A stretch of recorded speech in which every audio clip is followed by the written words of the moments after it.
देखो आज लंच कौन कौन बनई उषुना भात एठी रही डाली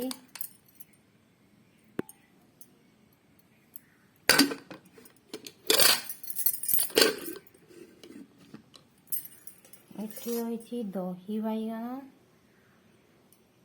कलर बहुत बढ़िया आसे खरा पटे दही बाइगण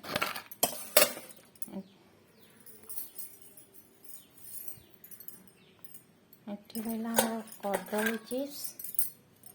टे आलू पुआ छाणी देती पापड़ पापड़ जरी रखी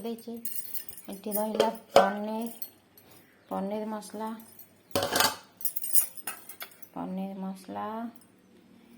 एठी रहा छतु बेसर आंबुल देके पापड़ छणाई के काकुड़ी लेंबू लुण लंका मोर आज रुटी कर खायापी